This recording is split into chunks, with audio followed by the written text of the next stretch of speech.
¿Qué tal? Qué gusto estar con ustedes. Es un placer saludarlas y saludarlos desde el Instituto Nacional Electoral. Para mí es un verdadero gusto participar en la promoción de esta caravana por la paridad que concentra el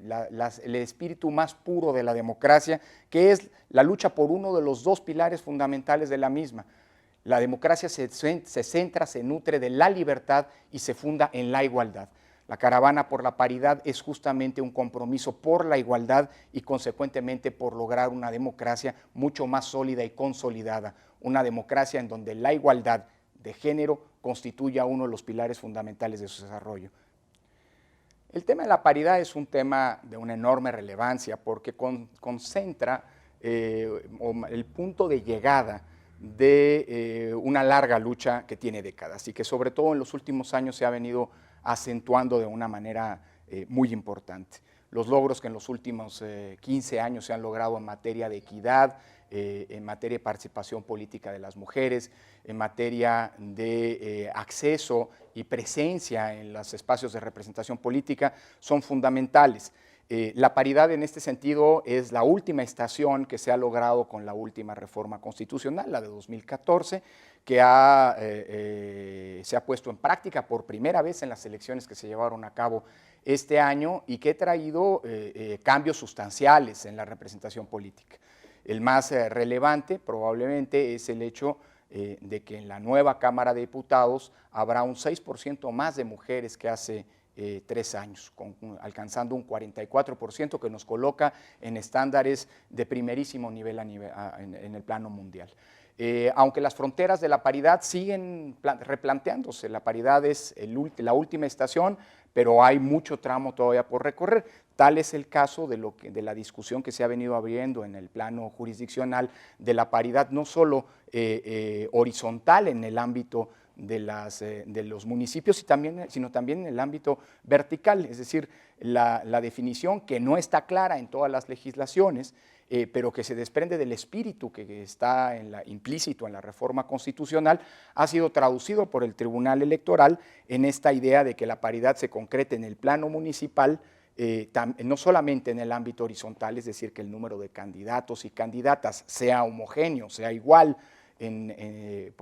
digamos, para todos los partidos políticos, sino también en el plano vertical, es decir, que la integración de los cabildos con la designación de las regidurías se respete la lógica también de la paridad, es decir, del equilibrio en la presencia de mujeres y hombres. Estas son las nuevas fronteras, se trata sí sin duda de acciones afirmativas, pero como toda acción afirmativa tiene el propósito de transformar lo que es digamos, el gran desafío todavía en tema de género, que es romper los parámetros todavía desafortunadamente muy acendrados, culturales que aquejan a nuestra sociedad. Hay una obligación directa de la Constitución que es verificar que en la postulación de las candidaturas, hay que recordar que el INE registra a los candidatos que postulan los partidos políticos, las y los candidatos que postulan los partidos políticos, y por ende a nosotros nos toca verificar que se cumpla con las reglas establecidas en la propia Constitución. Esto pues es una primera obligación derivada de la ley y respecto de la que no podemos, digamos, obviar ningún trámite. Lo hicimos en las elecciones de 2015, lo seguiremos haciendo en las elecciones por venir. En 2018 hay que recordar que la paridad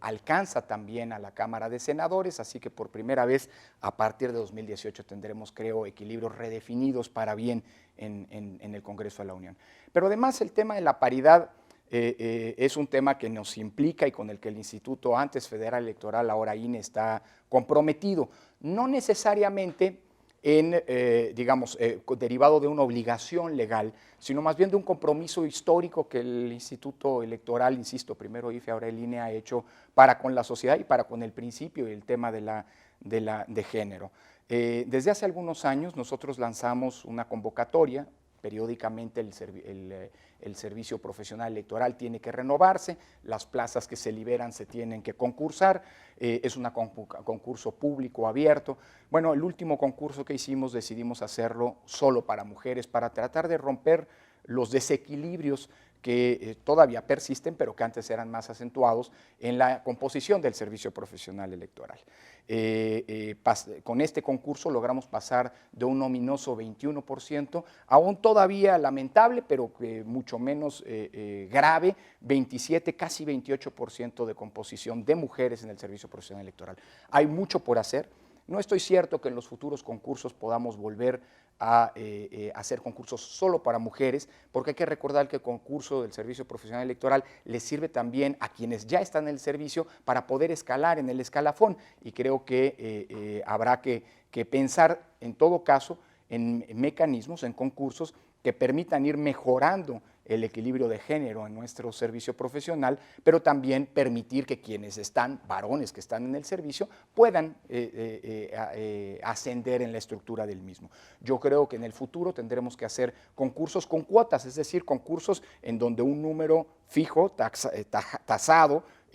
mayor de las plazas que se liberan y que se concursan estén reservadas para las mujeres y otro menor para que los varones puedan eventualmente progresar en la estructura del servicio. Aunque ahí tenemos un tema que es el de los techos de cristal, en donde todavía hay mucho por hacer. Seguimos teniendo, digamos, un servicio en el que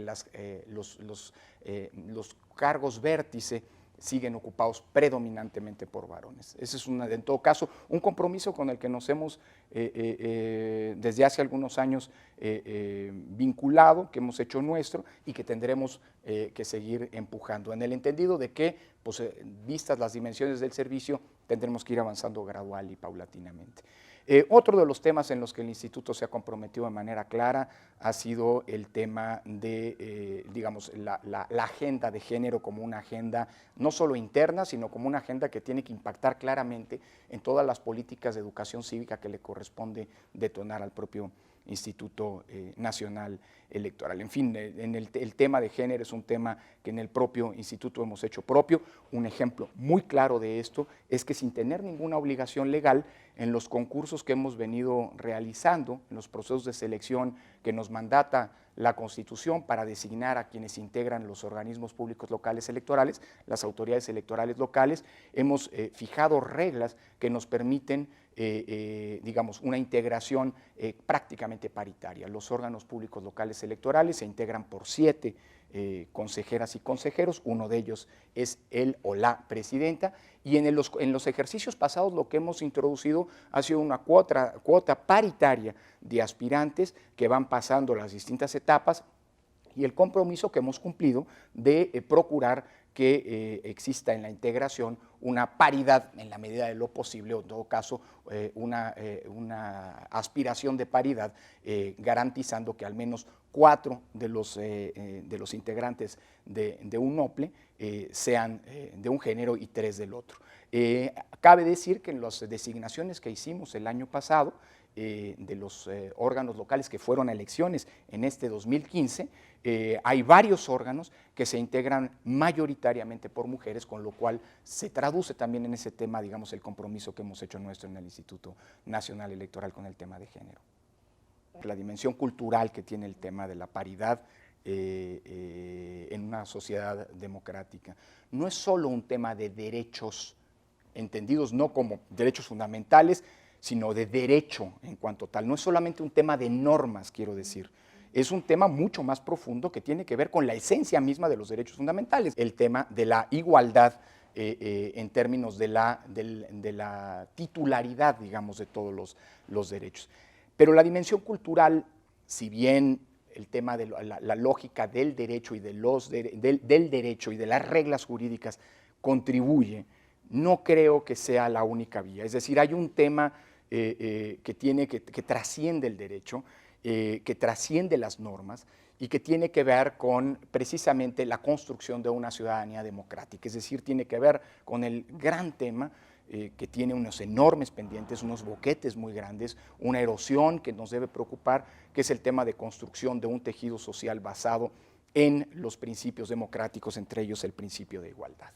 Y creo que eso tiene que orientar buena parte de los trabajos, en el entendido de que ojalá en el futuro las normas jurídicas sean más, digamos, estatutos juridificados que no o que en todo caso coinciden con lo que son las prácticas. Es decir, en la medida en la que las normas sean parámetros de conducta sin duda vinculantes, pero que no por su vinculatoriedad tengan eficacia, sino que son seguidas porque existe un compromiso, digamos, cultural de conducta, digamos, que se apegue a las normas, estaremos con un problema resuelto, aunque por supuesto esto es justamente la meta, la aspiración a la que hay que llegar y no la realidad en la que vivimos. En segundo lugar, ¿qué hacemos para vigilar, digamos, digamos, la aplicación no solo de los recursos, sino de los esfuerzos de los partidos políticos para propiciar,